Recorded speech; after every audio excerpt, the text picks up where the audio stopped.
Okay, so welcome back and happy Friday. So today I wanted to give an update on the Idaho 4 case, otherwise known as the case against Brian Koberger. And if you're new to this channel, I covered the Idaho 4 case. It pretty much consumed my free time from the summer of 2023. And every once in a while I get an update to this case that is exclusive, and I truly feel, let me adjust this camera. And I truly feel that I need to update my audience on, and this is one of those. So let's get right into it. So this story begins, and you know what? I actually, before I get started, I put this on Members Live, but I did it through StreamYard. So if somebody could just give me a comment and let me know that I'm live, I'd really appreciate it. But I don't mind talking to myself, but I want to make sure everything's working.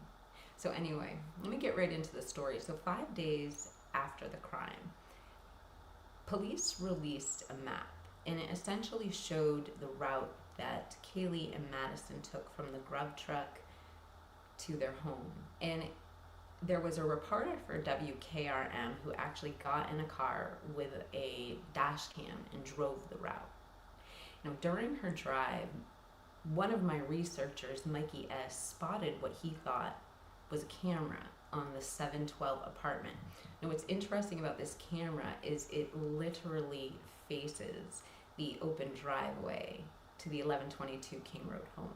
So the view of this camera would likely go up towards Linda Lane, and it would show possibly the high side of the house, but certainly outside of Maddie's window, possibly outside of Xana's window. The camera appeared to be a hardwired night vision security cam. So I have an update to this camera. Let me show you a couple pictures before I get into everything. So the initial picture that we spotted, and I'm going to show you the footage and everything, is right, I can't find it. It's right here. So when I show you the video, you'll see where this arrow is. You can see it's sticking out, but when I show you the video, you'll see there's kind of like something on the screen that's blocking the camera. However, with all the newly released documents that we've seen in this case, there was new footage out that showed an angle of that camera that morning, and I want to show you this.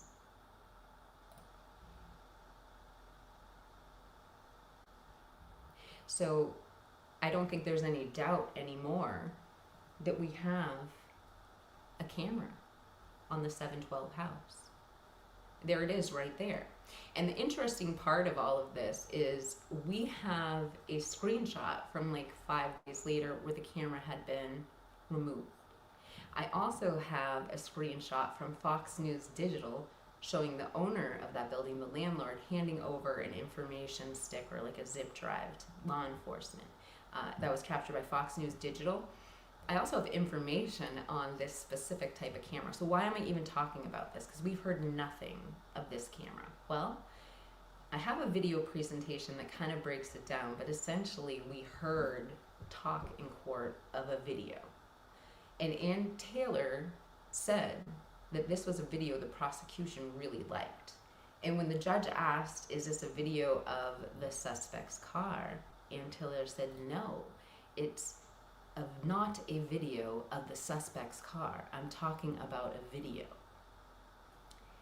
This camera, if it's motion sensor, I mean, it potentially could pick up a pedestrian. Now, a lot of people are like, well, it's probably not sensitive enough to pick up cars or people walking by, but it's so close to the road in proximity, you would think that that's the point of it. So why don't I go ahead and show you the video presentation, and then I will tell you the most exciting thing, which is I think I'm going to be able to prove whether this camera exists or not in the next couple days.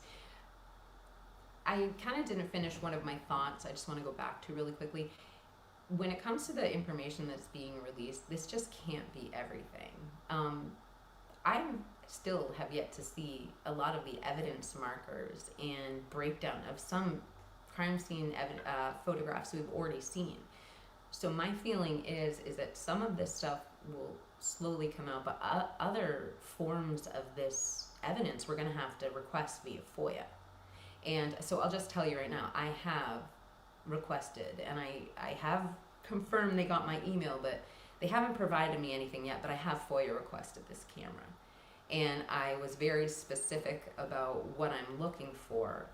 But what I'm hoping is that finally we get to see some of this footage. I don't know why my printer keeps going off. It's really weird. Anyway, I'll stop talking and I'll show you the footage. So this is my video presentation. The entire thing is really interesting. It talks about the camera. It shows you the angle. And yeah, and then I'll come back and we'll talk about it. And I just want to keep this short and sweet.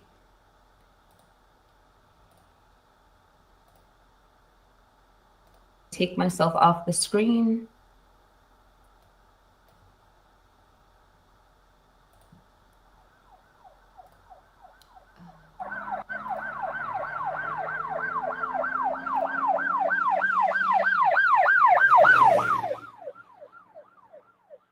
They were found in their Moscow home, stabbed to death.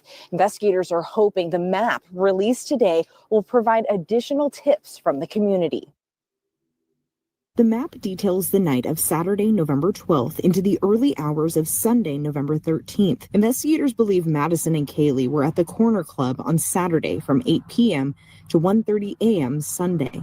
Then they were at the Grub Truck on Main Street at 1:40 a.m. 5 minutes later, the map says they returned to their home on King Road. I drove that route this afternoon, starting at 4th and Main and ending at the King Road home. With some light traffic on the road, I arrived at the house in about 3 minutes. This suggests it's reasonable to believe Madison and Kaylee traveled by car from the food truck, but that detail has not been confirmed by police. If there is a 7/12 cam, this is very likely the view.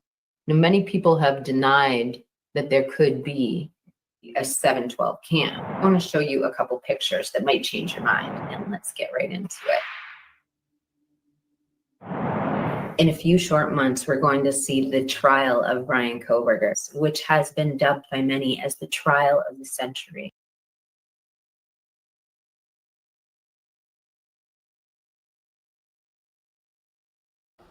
And just so you know, I've been working on this story for like over a year. So this particular live stream, oh, I didn't realize I have like a belly shirt on. This particular live stream is kind of dated. So obviously this was before Bryan Kohberger pled guilty.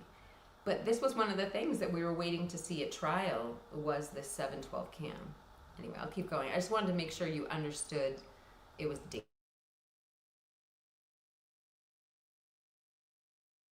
This case that's been sealed for nearly 2.5 years. Judge Hippler is now redacting and releasing a lot of the evidence that has prior been sealed. The mainstream media is doubling down on Bryan Kohberger's guilt. They are saying that there are slam dunk pieces of evidence against him, such as identifiers such as a mask, his Amazon search history, his purchases, a connection to a K-bar knife. But don't forget that nearly 2 years ago, when Bryan Kohberger's defense team had all of this same information, they still put their hands on Bryan Kohberger's shoulders and said, "Your Honor, our client is innocent." So what is going on? I think in this video, the most productive thing I can do is analyze some of the information that you might be seeing in court.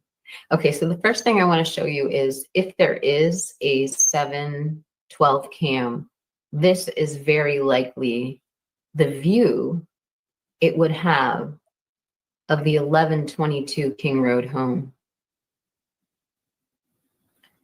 So although we can't see the sliding glass doors from here, the potential alleged exit point of the unaliver, we can see the high side of the house, the road, the side of the house, and we can also see the activities coming in and out of the front door. Now, on top of that, the 7/12 cam would have been angled, hold on, going this way. So if the 712 cam did capture a car going up and out of Linda Lane or doing a 3-point turn in the driveway, it would probably give the best view.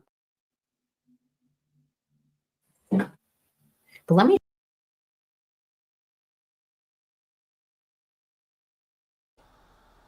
I mean, just thinking when AT says there's a video, but it's not any video of Brian's car that the prosecution likes so much. I mean, can you think of any video that meets that description that we've seen so far? A lot of people have said, oh, well, they're talking about possibly the body cam, but he's inside his car in that video. What are they referencing?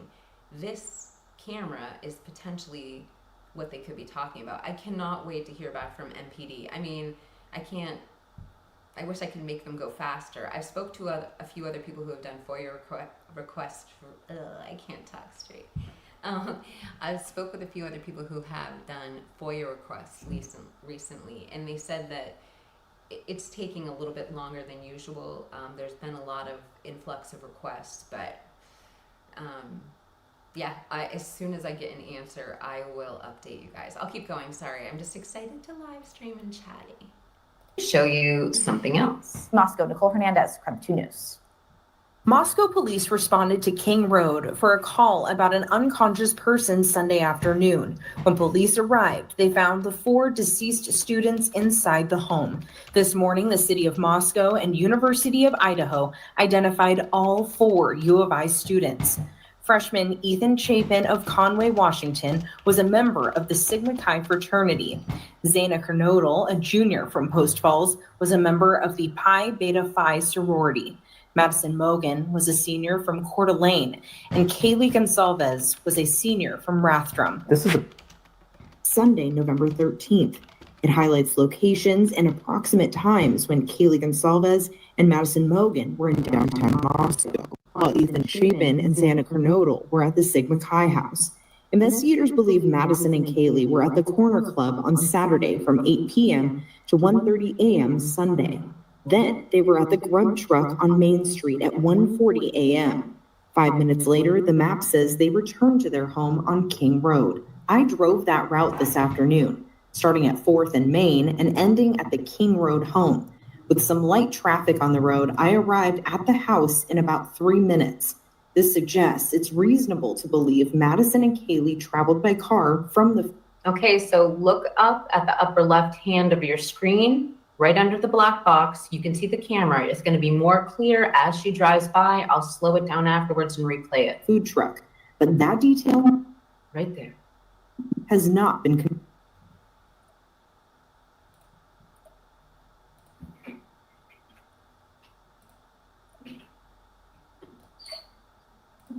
But that detail...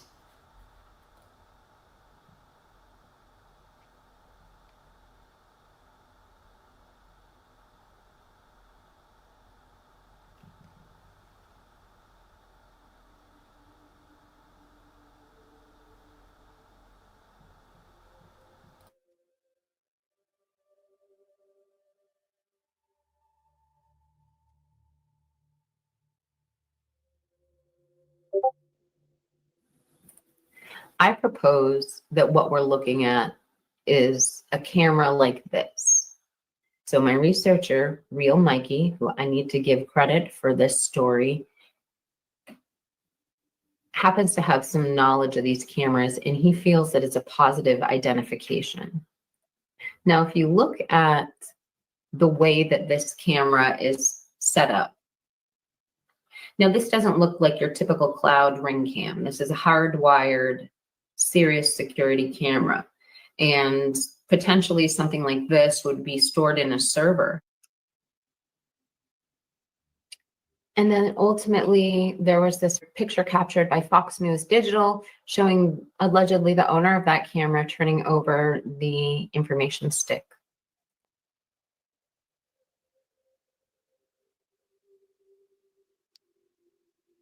Now you can see on Google Maps, this was actually blurred out after the fact. Number one, in the newly released documents, there is some confusion about the make and model. Let me show you this. Okay, so what I am showing you, regular practice, make and model of suspect. Summary, headlights of a vehicle 1121 on the King Road. Vehicle 1 coming down and up these roads. There is also another video that Brian Koberger's defense team has talked about. And they said there is a video, but it's not any video of Brian's car. And they also said the prosecution seemed to like that video a lot. I'm wondering if it's the 712 cam that they're referencing, could they be talking about an angle that caught a perpetrator going in and out of this residence? So I'd love to hear your thoughts about camera angles, about identification, about timeline, make and model of vehicles, what you think Ann Taylor's defensive strategy is, and leave it in the comments section below. So thank you so much for watching. I hope you have a great day. And I would love if you considered subscribing to my channel. I try to put out content like this daily.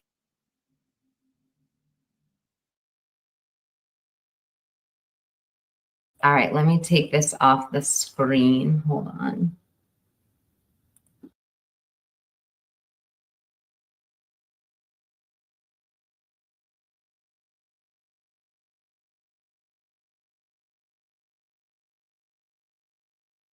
Sorry, I had myself muted. So if you're just tuning in, because I just made this public, what I'm showing you is for a long time in my podcast, we were debating what, I like turn on the camera and my hair's all messed up. We were debating whether we thought there was a 712 camera. Let me fix that.